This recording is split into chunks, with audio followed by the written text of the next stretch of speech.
Full disclosure, I don't know where you are or what you're doing, but this is astrology for humans. There's this moment that happens in a birth chart reading where someone puts into words something about yourself that you've always quietly known, but never knew how to vocalize. And then suddenly you're not too much or too complicated. You're just you. And for the first time in a long time, everything feels like it's going to be okay. I'm Adri, and this is Astrology for Humans, where we open up your birth chart and learn to read it like the personal user manual you never knew you had. Let's get into it. So this show isn't about if you're compatible with a Scorpio or if all Geminis are actually terrible people. This show is about how to be a human to the best of your ability. So I guess I want to start off with asking you a question, and this is a real question. So I do want you to answer out loud. I can hear you. Did your parents get a manual when you were born? Like, did your parents receive a packet that said how to raise this specific human as they're walking out of the hospital? Yes or no? I'm going to say that you said, I wish, because that's my answer. I wish my parents had gotten a manual when I was born. I wish that when I turned a certain age or when I gained consciousness that I would have received a how to raise myself packet, but I didn't. And I'm going to take a wild guess and guess that you didn't either.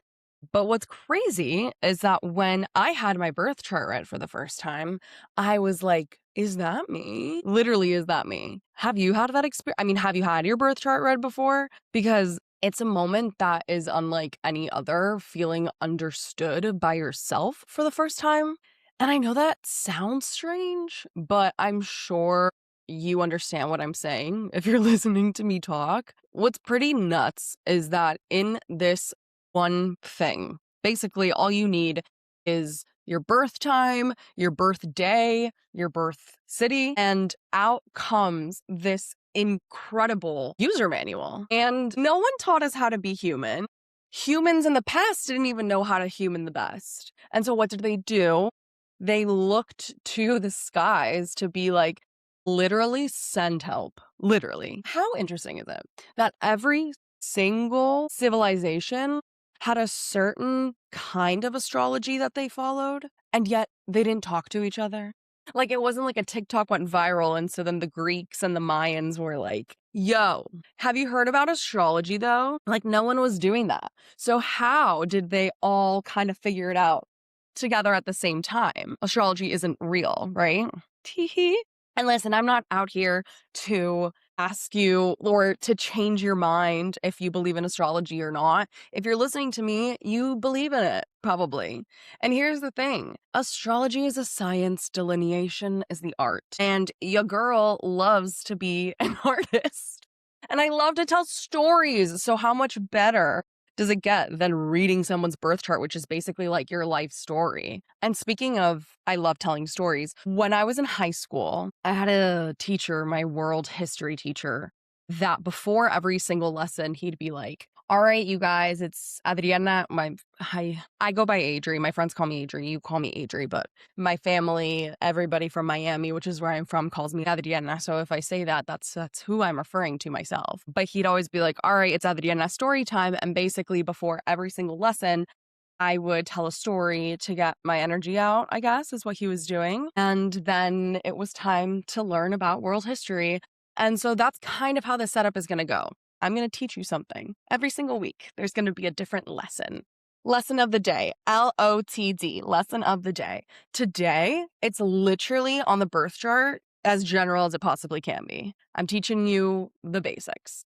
But before we get into the lesson, I just want to tell a story. And you can skip my story, but I think you might like it.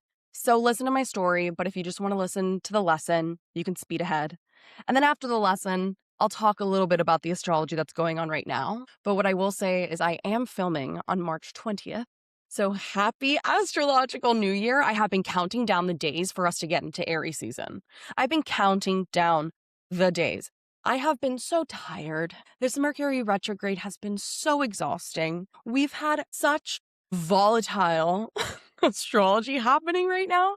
You can literally see it in the world. You can see it in yourself. You can see it in your friends. You can see it everywhere. Even if you don't believe in astrology, astrology is always happening to you. Trust me on that one. And we will really see that when we get into Saturn returns. But for now, we're talking about the birth chart as a whole. So my story today is, how did I become an astrologer? How did my 30-year-old ass start my own business and start sharing this knowledge that I have gained, I don't know, from reading shit? I don't know. Well, long story short is, I was in therapy for 10 years, from 15 to 25 with the same woman. Love her. She is the greatest thing on this planet Earth, one of them. And I always was so fixated on, why am I like this? Why? Why does my brain latch on to these thoughts that aren't true? Why am I constantly worrying about how everybody's feeling? Or why do I feel like everybody hates me all the time? And it wasn't until I had my birth chart read that I discovered I have what's called a stellium in the 12th house. A stellium is 3 or more planets in one sign or in one house. And we're going to get into all of this. I'm going to teach you what all of this means today, but this is just for a little bit of context about me. And again, if you don't give a fuck, skip this ish. But I care. I care. And I think you care too. So I found out that I had a 12th house stellium, and the 12th house is the house of self-undoing, which is about the collective unconscious. It's about the fabric of humanity that binds us all together. And what I learned is that my major planets are all in this one house, which means that I unfortunately feel feelings that no one has even admitted to themselves yet. So when I was in high school and I thought everybody hated me, what I was actually feeling is everybody's own self-hatred towards themselves. And I was just like, this is about me. Made it personal. But listen, I was a teenager. What was I supposed to do? And so when I had my birth chart read, I was like, OMG, am I meeting myself for the first time? All of this makes sense. So then I had a session with my therapist and I was like, girl, you'll never believe. And I told her all of this and she was like, that's crazy. I don't believe in astrology, but like I kind of do now. And I was like, girl, same. What the heck? What the heckness? This is crazy. So then it was so sweet because my astrologer, Donna, was her name. May she rest in peace. And this comes up later. She would call me all the time and she would tell her other clients, like, you're only allowed to call me 3 times a year. And she would call me constantly to talk to me and ask me about my opinions on things. And I loved her. And she did my compatibility chart with my husband before we got married. She did a few readings for me. And then right before my wedding, I emailed her being like, girl, my Saturn return is coming up and I really need to prepare for this. Please help me. And her son responded saying that she had unfortunately passed away. And I had never even met this woman. I didn't know how old this woman was. I didn't know anything about her. So to all of a sudden find out that she had passed away and we talked all the time was this just like, I don't know, it was very shocking and I was very sad. And so when it came time for me to want to learn more about my birth chart, I didn't really trust anybody other than Donna. And what I started doing was I started, going on Reddit and researching and reading books and different blogs and learning about a bunch of different astrologers and different kinds of astrology, different systems. And I discovered that it made sense to me. It made a lot of sense to me. So this version of astrology that I'm teaching you and that I'm talking to you about today and always, it's a, how do you even say that word? This is where ESL, English is my second language, comes out. Sometimes I can't remember for whatever reason, even though I've lived here my whole life. But it's this amalgamation of a bunch of different methods that I've just discovered and through research I've proven to myself. And it's interesting, when I first started getting into it, I just really wanted to disprove astrology. I was like, there's no way that this is consistent for everyone. And 300 birth charts later in my database, I can confidently say that there is a lot of correlations with this kind of stuff. So have you ever seen your birth chart or a birth chart? Again, I'm actually asking you a question, so I do need you to answer it. Yes or no? no, yes. Okay, so I'm assuming that there are yeses, there are nos. But basically, let me just show you what this looks like. And if you aren't watching this and you're just listening to this, I will explain what we're looking at. So this is what a birth chart looks like. And this isn't mine. This is a random birth chart. But this is what a birth chart looks like. And I know it can look like a mess. It's a circle. There's lines everywhere. There's numbers that you didn't ask for. There are symbols everywhere. And you're like, Adri, what am I looking at? Well, what are you looking at? You're looking at a user manual, my guy. You're looking at a full-blown user manual. So in this birth chart, in birth charts in general, we are going to start with the first 34 symbols that are just right here in front of us in this chart. Those 34 symbols are broken down into 3 different groups. The first group I'm going to talk about are the planets. The second group are the signs. And the third group are the houses. The houses are those little pie slices that you see. The planets are the classic planets that I truly hope everybody knows, at least one. And the signs are those classic zodiac signs that we all know and love and already have our preconceived notions about. So there's 10 planets, 12 signs, 12 houses. Let's break down each symbol in each group as basic as we possibly can. I'm going to get into this stuff a lot deeper in future episodes. So right now, what I'm basically telling you about is just this bare bones, very much like fundamental astrology, 34 symbols. So let's start with the planets. There are 10 planets that we are going to talk about today. Those planets are the sun, the moon. Those are called the luminaries. Mercury, Venus, Mars, Jupiter, Saturn, Uranus, Neptune, Pluto. What do you call it? Uranus or Uranus? Because if I say Uranus, I won't be able to talk. I say Uranus, so you're going to have to deal with that. And if you want me to say it a different way, too bad. That's how I say it. Uranus.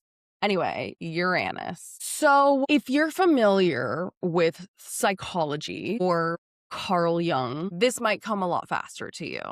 So the planets are different mental functions of the psyche, different psychological functions. So we have our brain, right? But our brain doesn't just do one thing. Our brain does a bunch of different things. Our ego has a bunch of different sides to it. So what the planets are doing is they are basically compartmentalizing those functions, those psychological functions. So we're going to run through those. If you have any questions, please feel free to ask me. So the sun, which is basically your sun sign, right? So if someone's like, what day were you born? And then they're like, are you an Aries? And you're like, I'm a cuspy Pisces Aries. And everyone's like, that's not real, but okay. That's your sun sign. So the sun represents the development of the ego, the identity. It's who you're growing into. Not who you're born being, but who you're growing into. The moon represents the development of your emotions and how you process your thoughts and your feelings. And the moon and the sun make up 2 parts of the big 3. So what is your big 3? Your rising sign, your sun sign, and your moon sign. Your rising sign is like the mask that you wear in society. It's both protective and performative. Everybody wears one. Ever since humanity began, we as humans had to make a choice. Do I want to be in community today and be loved and survive? Or do I want to choose violence and come in on the offensive, defensive, and just choose death that day? Our masks really determined how we were going to go about life in that way. So moving forward through the planets, Mercury is the ability and the development of communication. So if you asked a question today, or if you were curious, or if you received any information, so what we're doing right now, you, my friend, congratulations, Mercury is popping off today. We're so proud of it. Venus is the ability to make partnership. It's also how you emotionally regulate the best. It also shows us how you can compromise in relationship without losing your sense of self, which is a very important part of relationships. All of them, any one-on-one relationship with anybody. Mars is the planet of aggression. It's courage. It's drive. It's sex. It's power. It's that inner kindling that just like makes you do things. That's Mars. Then we move on to Jupiter, the planet of abundance. Who doesn't love Jupiter? You know, anywhere Jupiter is, you're just like, hell yeah, good luck. We love this. And in astrology, nothing is either good nor bad. It just is. It's neutral. We observe it. We just observe and we don't judge. So when I say that Jupiter is the planet of abundance, what kind of abundance? We would have to look in your birth chart to see. Jupiter also represents the ability to have faith in anything, confidence in yourself. So when you're like, help, I hate myself, Jupiter can be like, yo, wake up. Don't hate yourself. Feel good about yourself, please. Saturn. So if you have heard of the Saturn return, 10 stars. If you haven't, 5 stars, which means you still get stars, just not as much as everybody else that's already heard about it. That's okay. Saturn is the planet of restriction. He is our wise teacher, our limiter. He's literally like if someone's dad showed up to the party, you're still going to have a good time at the party, but the fun is going to be restricted. And you're going to be like, why is there a dad at this party? Like that is what your Saturn return is all about. It's basically as if a dad walked into your life and is like, do you want to do life the same way you've always done it and be miserable but comfortable? Or do you want to do it differently and be miserable but be rewarded in the long run? And you're like, I guess get rewarded in the long run. So that's kind of what your Saturn return is all about. But Saturn, you know, it's the development of self-discipline. It's the ability to have respect for authority. It's basically maturity in a sense. So in astrology, you're not a full-blown adult until you go through your Saturn return. That's not true, but I'm going to say that. Maybe my thing is going to be like, don't have children until you have your Saturn return. I don't know. I don't have children. My mom had me and my siblings when she was very young, but I didn't. Anyway, besides the point. After Saturn comes Uranus. And what does Uranus do? Uranus is all about abrupt change. It's your ability to question authority. So where Saturn is how the ability to kind of respect that authority and follow their rules. Uranus is all about breaking that. And so I always say that Uranus gives main character energy. So when your chart is ruled by that, you kind of give main character energy in the sense that you just don't care what other people think, how you're coming across. You're just like, I'm doing me, please. And wherever, you know, Uranus is placed in your chart, it shows where there's going to be just something abruptly changing. And you can't really control that. And it leads to individuation, leads to you being able to be your own unique person. Neptune is right after that guy. And Neptune is all about dissolving. It's all about separating consciousness from ego. It's all about transcendence. So daydreams, where Uranus like pushes the boundaries and completely breaks them, Neptune kind of blurs those lines a little bit. And then Pluto, that everyone's like, Pluto's not a planet. Firstly, technically it's a dwarf planet. Also, I played Pluto in my 5th grade space play, and Pluto's a planet and it has feelings. So fight me. Pluto is the ability to discern truth. So it's like transformation. It's being able to sniff out any liars, but it's also the planet of rebirth. So like Phoenix rising out of the ashes. Like, you know, in Harry Potter, when the Phoenix in Dumbledore's office, Fox is like dying and Dumbledore's like, it's dying. And Harry's like, oh my God, no. And then all of a sudden it poofs and it bursts into dust. And then there's the cutest little thing that hatches from the like dust. It's kind of what Pluto does to you. So it's not a bad thing. It's a very good thing, actually. So those are the 10 planets. Okay, now let's move on to the 12 signs. I know for a fact that you have an opinion on at least some of these signs. I have opinions on some of these signs, but I'm a professional woman, so I am going to do my damn best. But I'm just a girl, so it might come out, my opinions. So let's go through these signs. I'm so excited. Where the planets represent the mental functions of the psyche, the signs represent their hows and their whys. So it's the difference of swimming with the stream instead of against it. So if you're a Cancer and you're like, I don't like feeling feelings and I'm really overwhelmed. Well, you're swimming against the stream, babe. You're a Cancer. You were put on this earth to absorb feelings. And how beautiful is that? Not everybody is, but you are. So stop being pissed about it and like own it. So cute. I love a Cancer. I collect Cancer moons. You guys are the best. Well, going through all of these signs, we can talk about their whys and their hows very briefly. But again, I'm going to go through all of this in a later episode and it's going to make so much more sense. But we're trying to just get these 34 symbols down. We're trying to get used to this language that I'm going to be using. So Aries, what do they want? At the end of the day, they want to survive. And how do they go about doing that? They love to get into battles. So everything's win or lose energy with an Aries. Will they be the best at relaxing or the worst at relaxing? If they're bad at relaxing, does that make them feel good about themselves? It's kind of giving that. Taurus wants just quiet serenity. It just wants to observe and it doesn't want to do anything other than observe and live in luxurious comfort. Don't mistake that for lazy. And don't mistake that for not being successful or like a hard worker. Because what Tauruses can do is they can make things look so easy when it's not. So what they're trying to do all the time is just have quiet, peace, calm, serenity.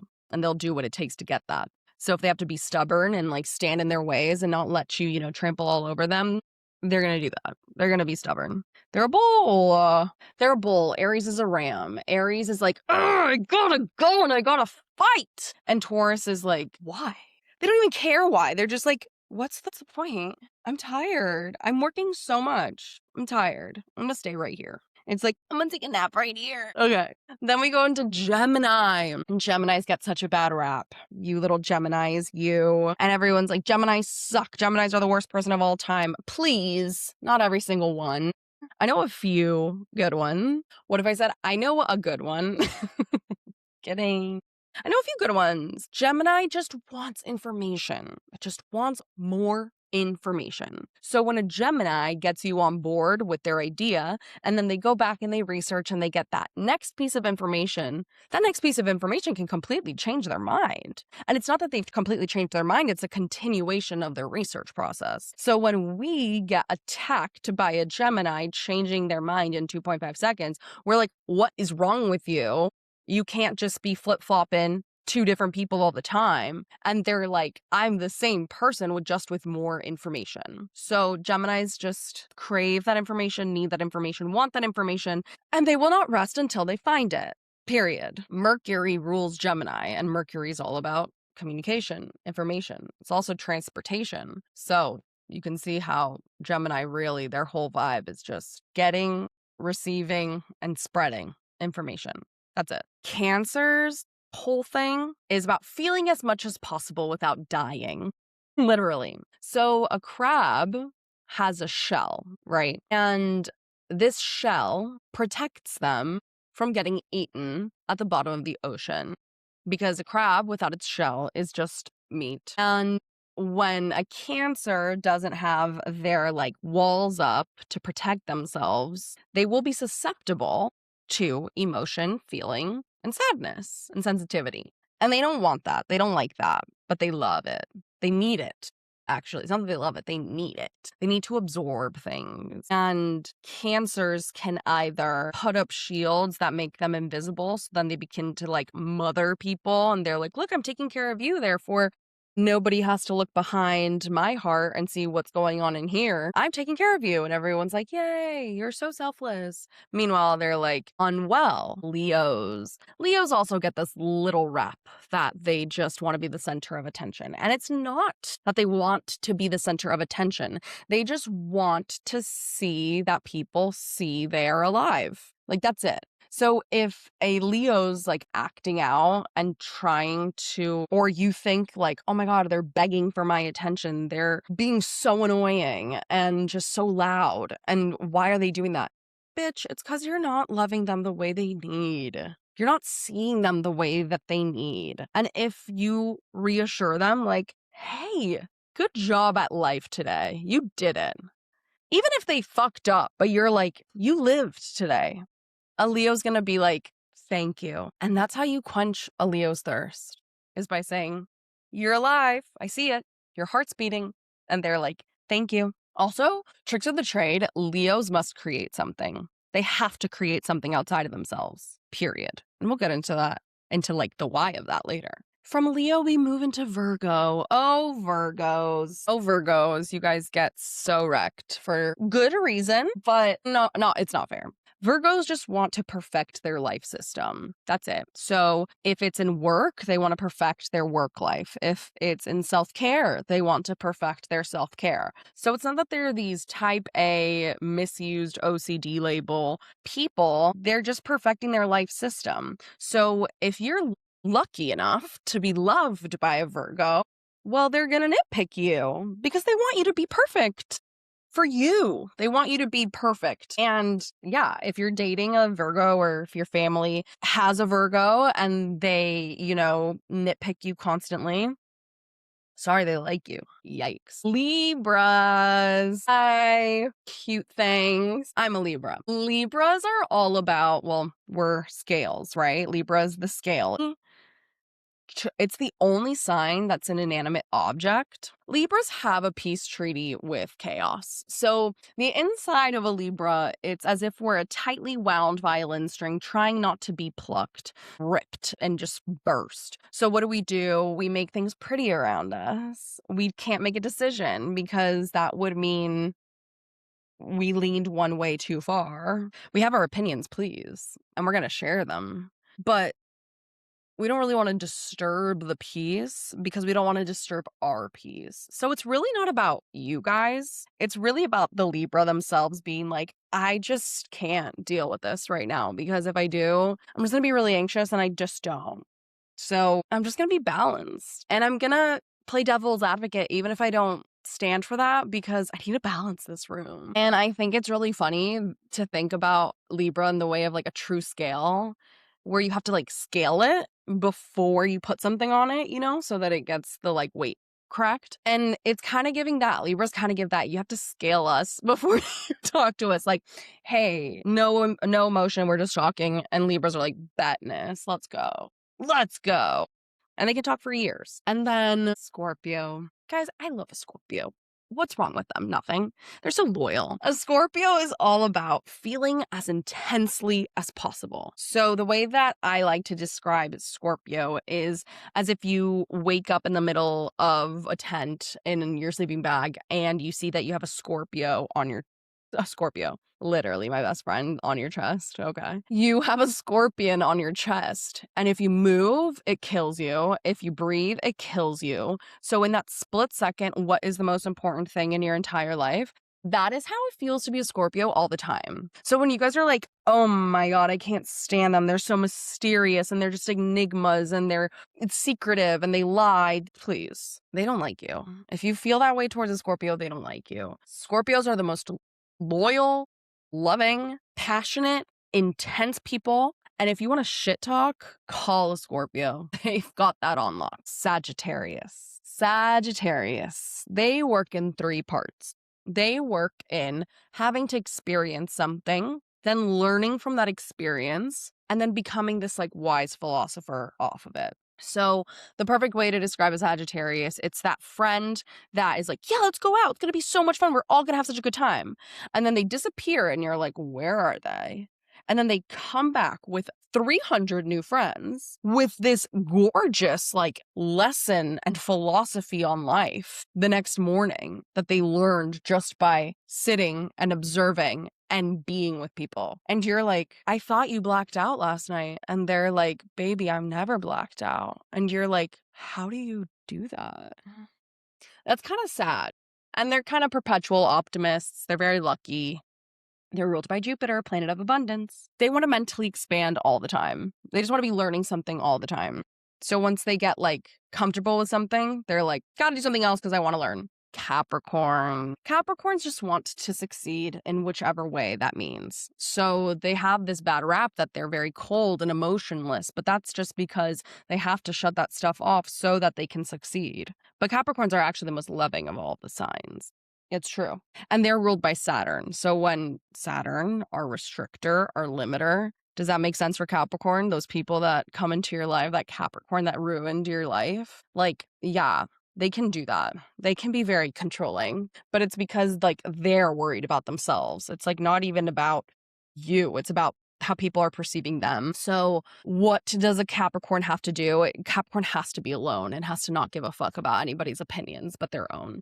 The best thing you can do to a Capricorn child is like lock them up in a room by themselves and say, play a game just by yourself. And then they like learn how to be solitary creatures, but learn that their opinion is the only one that matters in this life. Aquarius. Oh, Aquariuses. You are so unique. You're so different. Every single last one of you is so different. The worst thing you can do to an Aquarius is love them. Because when you love someone, you want them to be the best version of themselves. So you say, don't act like that. Don't do it like that. And an Aquarius would rather cut you off and never talk to you again than ever have a conversation like that. So being an Aquarius child is hard because your parents are like, please behave well. And they're like, that's interesting. I am being me. And that's Aquarius for you. They're just about the greater good of society. They don't care about people. They care about the greater good, whatever that means to them. And finally, we have Pisces, the end of the zodiac. Pisces is represented by the little fishy. It's the ocean, the waves. Pisces is all about dreaming and being up in that mind movie and realizing that the life that we live outside of our bodies isn't the only life that we have. We also have an inner life and we have a consciousness, and we can explore that consciousness while we're awake, and we can daydream and we can be really creative, and we listen to music, and we, observe people, have conversations with people, learn from people. But it's all about the synthesis of that. It's all about humanity coming back to what it truly is, which is the human, not the ego. So if the planets are the mental functions of the psyche, the signs are those functions wise and house. What are the houses? Well, the houses, those little pie slices, those are different areas of your life that are represented. And every single area of life is represented in this one circle. Now I'm going to speed through these guys because these guys, there's 12 of them. There's a lot to cover. And I think that for the purposes of learning, they each have to get their own episode. They each have so much information in them. So the way that I kind of want to go about this is, let's use the sun as an example. Wherever the sun is placed in your chart is where your identity truly lies. So what does that mean? Let's talk about the first house. The first house is the house of you. IOU. It's physical appearance, how you come across. It's the physical body. It represents the moment that you were born, that first breath that you took. The sign that's on the cusp of the first house, that's your rising sign. That's your rising sign. So if your sun is placed in the first house, your identity truly lies in this relationship with yourself, the self. Second house is the house of possessions and finances, your possessions. That also includes values, morals, traditions. If your sun is placed there, that means your sense of identity, it needs possessions to feel like a human being, to feel like a self. And that's different from being materialistic. Those are the things that you have to worry about with the second house sun, like maybe try not to be as materialistic. But it's more so, what is yours outside of yourself? So whatever you can lose that's outside of you that you'd be like, oh my God, my identity, like a car or like a purse, that's what the second house represents. So not just money, but also like your values, your morals. The third house is the house of communication, reason, writing. It's short distance journeys. It's siblings. It's like cousins, basically. But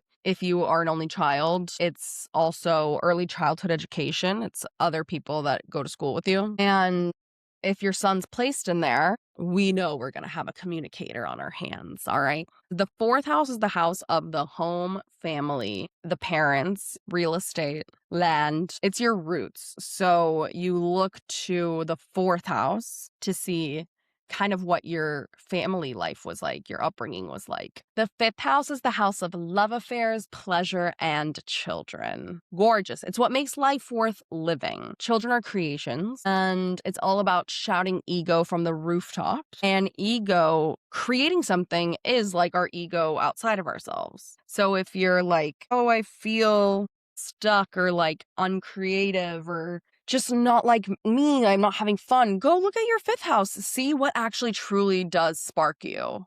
And love affairs are in there because love affairs make life worth living. Obviously, life isn't real without a crush. Hello? Are you alive without a crush? Asking my Cancers and my Scorpios and my Libras and my Geminis and everybody else. But love affairs, again, are different from one-on-one relationships, romantic relationships. It's just like having sex.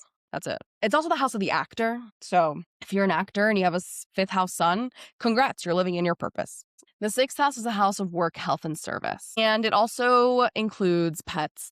I like to put the animals in the 5th house because they make life worth living. But pets, I guess, go into the 6th house because like they're part of your routine. Like if you don't feed your animal every single day or walk your dog 3 times a day, like you're not taking care of it well, right? So they go in there. But the 6th house is where you look to be like, how should I schedule my day? Mine has Aries in it. So I need to have like a schedule that really just keeps me going. Or the workouts that I have to do are more so Aryan in nature. And we're going to get to that. I'm so excited. So like what I do for a living, what you do for a living, whatever, if you look in there, that's part of what can tell you. The 7th house is the house of marriage, law, and partnership. It's one-on-one relationship. So you with your best friend, you and me right now, we're talking, we're chatting, you with your therapist. It's your partner. So it's contracts. It's anything that has to do with just one other person. That is the 7th house. So if you have a 7th house sun, now you feel incomplete without a partner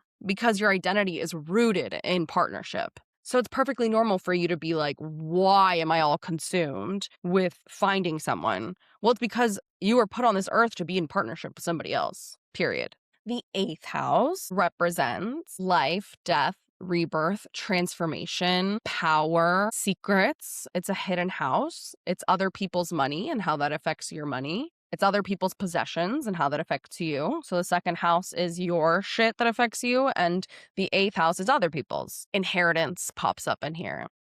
And so if you have your sun in there, well, you're either a very private person or there's part of you that might marry rich. Who knows? I don't know.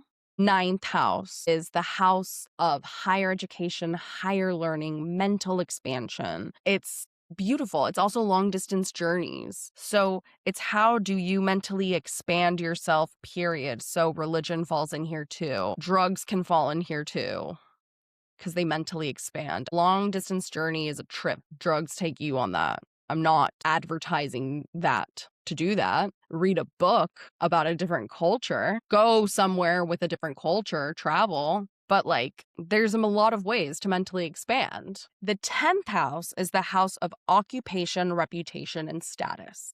So when people are like, am I going to be famous? Whatever. You look to the 10th house and you're like, there's this in here.